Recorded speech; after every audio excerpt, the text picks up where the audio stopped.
السلام عليكم ورحمة الله وبركاته.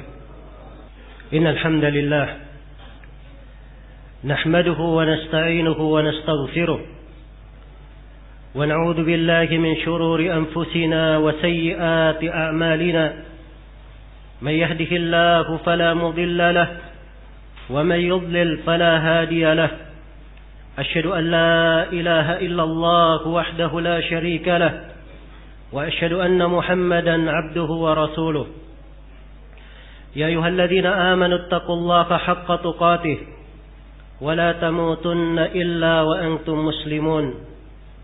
يا أيها الناس اتقوا ربكم الذي خلقكم من نفس واحدة وخلق منها زوجها وبث منهما رجالا كثيرا ونساء واتقوا الله الذي تساءلون به والأرحام إن الله كان عليكم رقيبا.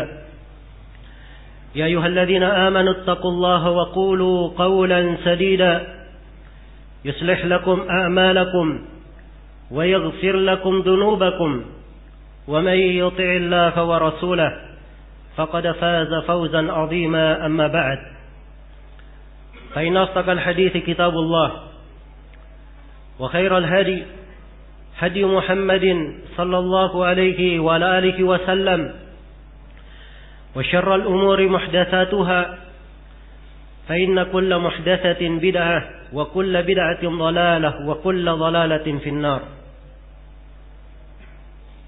أيها الناس معاشر المسلمين جمعة rahimani wa rahimakumullah. Pada masa ini Allah Subhanahu wa taala membukakan untuk manusia berbagai kemajuan, berbagai kelebihan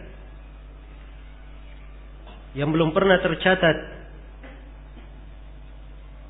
di kebanyakan umat yang telah berlalu. Kemajuan dalam banyak sisi kehidupan. Apakah itu di dalam rumah tinggal atau di dalam kemudahan melakukan perjalanan, di dalam perkembangan teknologi dan selainnya dari berbagai kemajuan yang telah kita saksikan dan kita rasakan.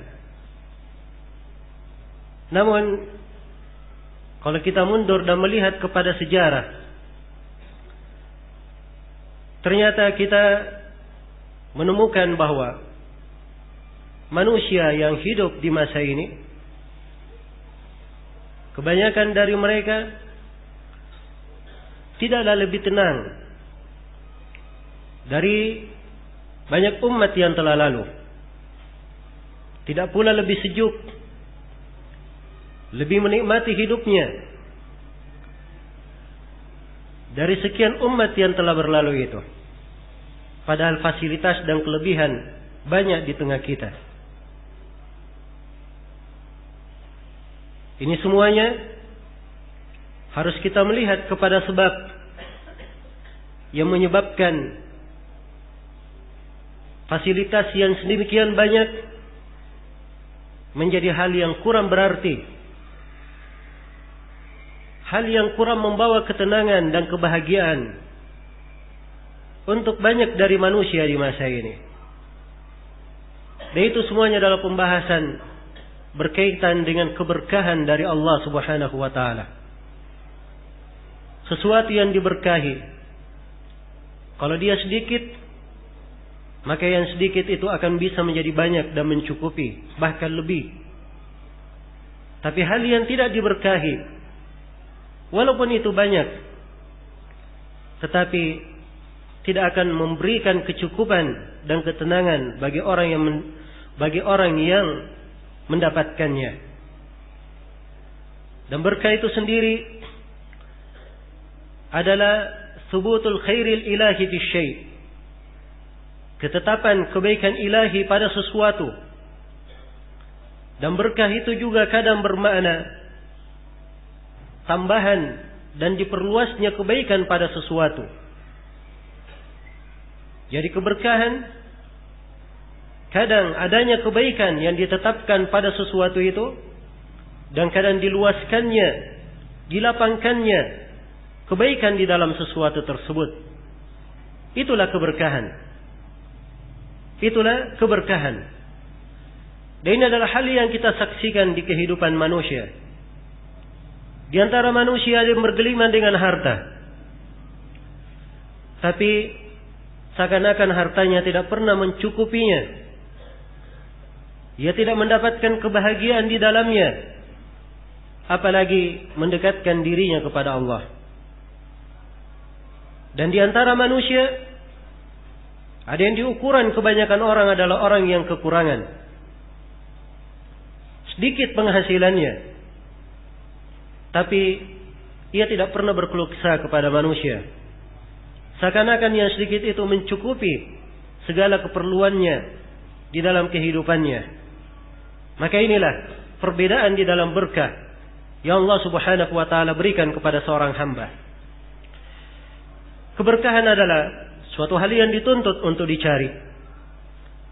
Karena Allah Subhanahu wa taala telah mengungkit nikmat keberkahan ini kepada para nabi dan para rasul. Dan Allah Subhanahu wa taala menyebutkan di dalam beberapa ayat permohonan para nabi dan para rasul diberikan keberkahan.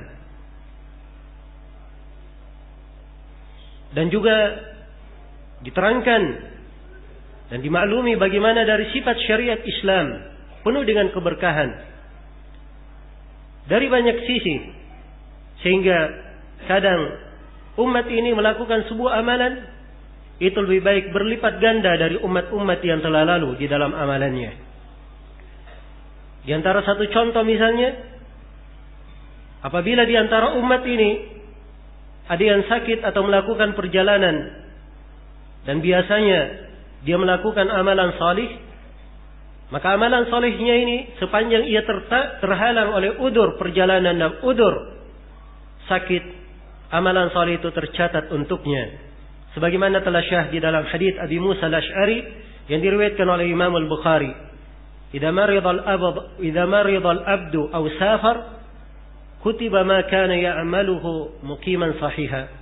Apabila seorang hamba itu sakit atau dia melakukan perjalanan, maka akan ditulis untuknya pahala yang biasa dia lakukan kalau dia sedang mukim dan sedang sehat. Maka keberkahan adalah suatu hal yang dituntut untuk dicari. Karena itu di dalam Al-Quran dan Sunnah Rasulullah Sallallahu Alaihi Wasallam dijelaskan berbagai sebab yang dengannya seorang hamba mendapatkan keberkahan dari sisi Allah Subhanahu Wa Taala. Di antara sebab tersebut yang pertama adalah memperbaiki tauhid kepada Allah, meneguhkan keimanan dan berkomitmen di atas ketakwaan.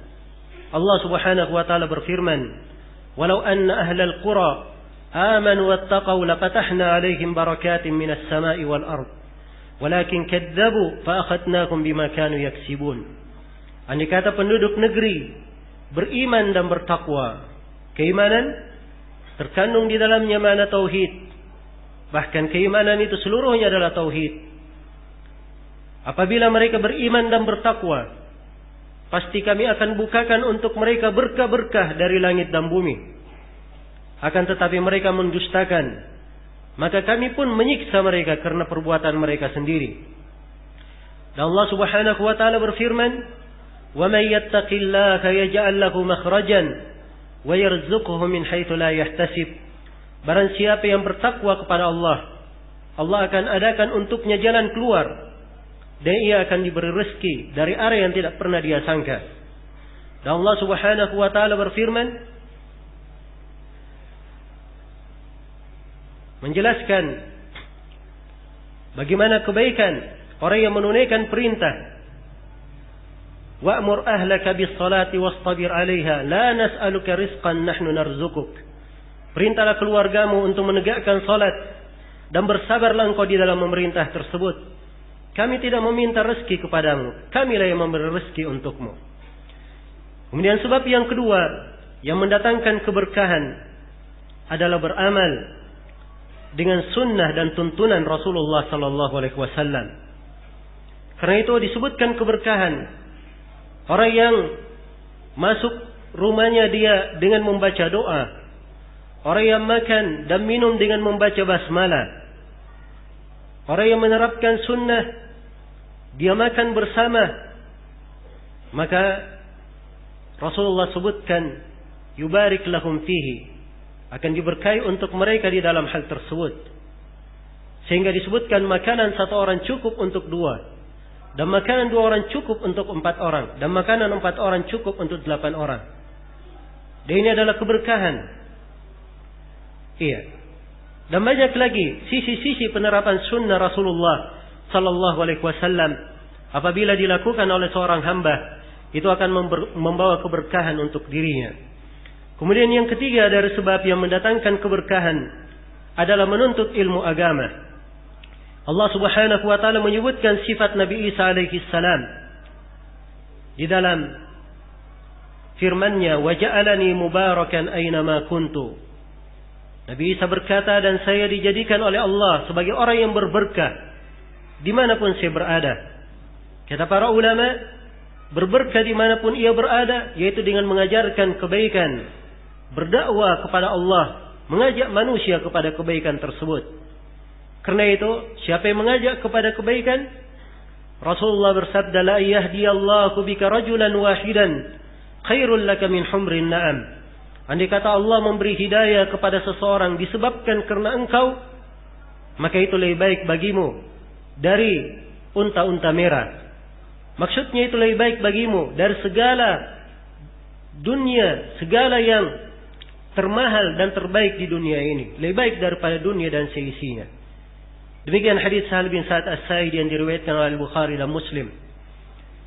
Dan Rasulullah sallallahu alaihi wasallam juga bersabda, "May yuridillahu bihi khairan yufaqihu fid din." Siapa yang Allah kehendaki padanya kebaikan, dan ingat keberkahan itu adalah ketetapan kebaikan pada sesuatu.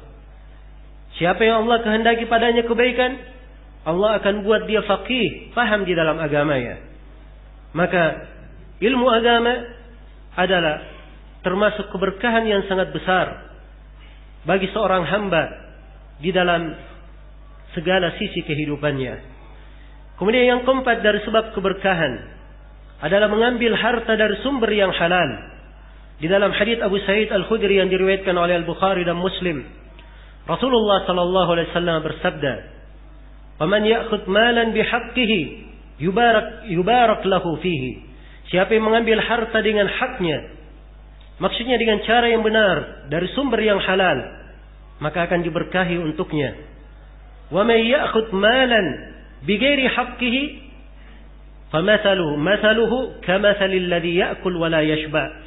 Siapa yang mengambil harta tanpa haknya, perumpamannya bagaikan orang yang makan tapi tidak pernah kenyang. Kemudian dari sebab keberkahan adalah seorang mengambil harta itu dengan jiwa yang sakhawa. Jiwa yang sakhawa artinya adalah jiwa yang tenang, tidak tamak di dalam mendapatkan harta. Biasa ia terhadap harta tersebut. Kalau dia dapat, alhamdulillah. Kalau tidak, Allah belum menakdirkannya. Iya, dan tidak berlebihan di dalam mengejarnya. Tidak berlebihan di dalam mengejarnya. Di dalam hadits Hakim bin Hizam yang diriwayatkan oleh Al-Bukhari dan Muslim, beliau berkata, "Sa'altu an-nabiyya sallallahu alaihi wasallam fa'atani, thumma sa'altuhu fa'atani, thumma sa'altuhu fa'atani." Saya meminta kepada Nabi sallallahu alaihi wasallam, kemudian beliau memberiku. Lalu saya meminta lagi, kemudian beliau memberiku. Lalu saya meminta, kemudian beliau memberiku. Kemudian Nabi sallallahu alaihi wasallam berwasiat, "Ya Hakim, inna hadzal mal khadiratun hulwah. Faman akhadahu bi sakhawati nafsin barakallahu lahu fihi. Wa man akhadahu bi israfi nafsin lam yubarik lahu fihi. Wa kana kalladhi ya'kul wa la yashba." Kata beliau, "Wahai Hakim, sesungguhnya harta ini hijau lagi manis. Apabila siapa yang mengambil harta tersebut dengan jiwa yang sakhawah, maka Allah akan berkahi untuknya.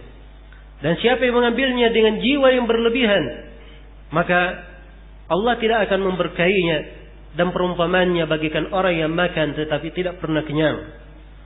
Dan dari hal yang mendatangkan keberkahan adalah seorang berlaku jujur di dalam bertransaksi, apakah di dalam menjual, di dalam membeli, di dalam bersyirikat maupun selainnya. Sebab Rasulullah sallallahu alaihi wasallam bersabda dalam hadits Hakim bin Hizam juga yang diriwayatkan oleh Al-Bukhari dan Muslim, kata beliau, al-bay'ani bil khiyar ma lam yatafarraqa فإن صدقا وبينا بورك لهما في بيعهما وإن كذب وكتما محقت بركة بيعهما. Dua orang yang saling bertransaksi, keduanya mempunyai hak khiyar, boleh dia melanjutkan, boleh dia membatalkan, sepanjang keduanya belum berpisah.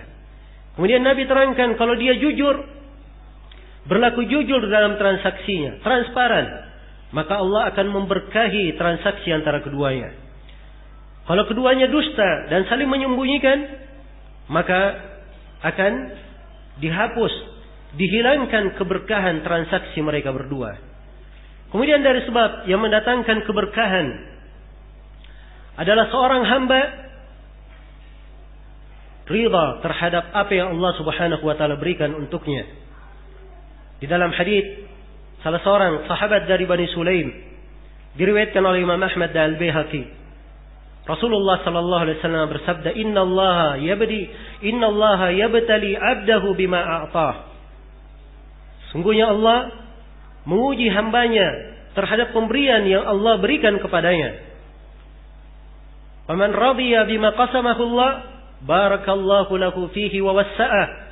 Barang siapa yang ridha terhadap pembagian yang Allah berikan untuknya, maka Allah akan memberkahinya dan akan melapangkan pemberian tersebut. Wa man lam yarda lam yubarak lah. Siapa yang tidak ridha, maka Allah tidak akan memberkahinya. Siapa yang tidak ridha, maka Allah tidak akan memberkahinya. Dari sebab keberkahan adalah banyak beristighfar dan bertobat kepada Allah Subhanahu wa taala. Nabi Hud berkata kepada kaumnya, "Wa ya qaumi istaghfiru rabbakum thumma tubu ilaihi yursilis samaa'a 'alaikum midrara wa yazidukum quwwatan ila quwwatikum wa la tatawallaw mujrimin." Wahai kaumku, beristighfarlah kalian kepada Rabb kalian dan bertobatlah kalian, pasti akan diturunkan hujan berlimpah ruah dari langit, dan Allah akan tambah untuk kalian kekuatan di samping kekuatan yang kalian miliki, dan jangan kalian berpaling sebagai orang-orang yang berbuat dosa. Dan Nabi Nuh alaihi salam berkata, "Istaghfiru rabbakum innahu kana ghaffara." Beristighfarlah kalian kepada Rabb kalian, sesungguhnya Allah itu Maha Pengampun. Yursilis samaa'a 'alaikum midrara wa yumdidukum bi amwali wa banin wa yaj'al lakum jannati wa yaj'al lakum anhara. Kalau kalian banyak beristighfar, Allah akan menurunkan hujan berlimpah ruah dari langit, melapangkan untuk kalian harta-harta kalian dan anak keturunan kalian, dan meluaskan untuk kalian kebun-kebun dan sungai-sungai yang mengalir, dijadikan untuk kalian. Ini dari keberkahan beristighfar. Dari sebab datangnya keberkahan adalah menyambung silaturahmi. Diriwayatkan oleh Imam Al-Bukhari dan Imam Muslim dari Anas bin Malik, Rasulullah sallallahu alaihi wasallam bersabda, "Man sarrahu ayyunsi Allahu fi atharihi wa man sarrahu ayyabsata Allahu fi rizqihi wa yunsi fi asharihi falyaqir rahimahu." Barang siapa yang senang dilapangkan rezekinya dan dipanjangkan umurnya, maka hendaknya dia menyambung silaturahminya. Perhatikan bagaimana umur diberkahi, rezeki dilapangkan karena ia menyambung silaturahmi. Dan dari sebab keberkahan adalah seorang hamba melakukan istikharah pada segala perkara yang dia akan lakukan. Dan di dalam hadits Jabir yang diriwayatkan oleh Al-Bukhari, Nabi mengajarkan salat istikharah itu. Di antara kandungan dari doa dan manfaatnya, ketika seorang hamba memohon, apabila memang perkara itu baik untuknya, ia berkata, "Faqdurhu li wa yassirhu li, thumma barik li fihi." takdirkanlah hal tersebut untukku, kemudian mudahkanlah bagiku dan berkahilah hal tersebut untukku, dan berkahilah hal tersebut untukku. Maka ini sejumlah sebab keberkahan yang diterangkan di dalam Al-Quran dan Sunnah Rasulullah Sallallahu Alaihi Wasallam. Semoga Allah Subhanahu Wa Taala selalu membukakan hati-hati kita semua dengan keimanan dan ketakwaan, dengan amalan-amalan salih yang mendekatkan diri kita kepada Allah Subhanahu Wa Taala, sehingga datang dan turun keberkahan itu untuk kita semua. Barakallahu li wa lakum fil Qur'anil azim, wa nafa'ani wa iyyakum bima fihi minal ayati wadh-dhikril hakim, wa taqabbala Allahu minni wa minkum tilawatahu innahu huwas samiul alim. Alhamdulillahi ala ihsanih, wa syukru lahu ala tawfiqihi wa imtinanih. أشهد أن لا إله إلا الله وحده لا شريك له تعظيما لشأنه وأشهد أن محمدا عبده ورسوله الداعي إلى رضوانه صلى الله عليه وعلى آله وأصحابه وإخوانه أما بعد. معاشر المسلمين jemaah-jemaah rahimani wa rahimakumullah, sebagaimana ada sebab-sebab yang mendatangkan keberkahan, demikian pula ada sebab-sebab yang bisa menahan keberkahan, menghalangi seorang hamba mendapatkan keberkahan. Iya. Apabila kita telah memahami apa yang telah berlalu dari sebab-sebab yang mendatangkan keberkahan, maka hindarilah kebalikan dari sebab-sebab itu. Itu adalah hal yang menghilangkan keberkahan. Karena kesyirikan adalah hal yang menghancurkan bagi seorang hamba. Demikian pula tidak melaksanakan makna ketakwaan, meninggalkan perintah dan bergampangan dengan apa yang dilarang oleh Allah Subhanahu wa taala, menghilangkan keberkahan, tidak beramal dengan sunnah. Demikian pula kedustaan, seorang yang tamak, tidak riba terhadap pemberian Allah, dan seterusnya dari apa yang telah kita sebutkan. Dari sebab-sebab keberkahan, kebalikannya adalah hal yang bisa menyebabkan keberkahan itu ditahan oleh Allah Subhanahu wa taala. Kemudian juga penting untuk saya ingatkan bahwa para nabi dan para rasul memohon keberkahan kepada Allah Subhanahu wa taala.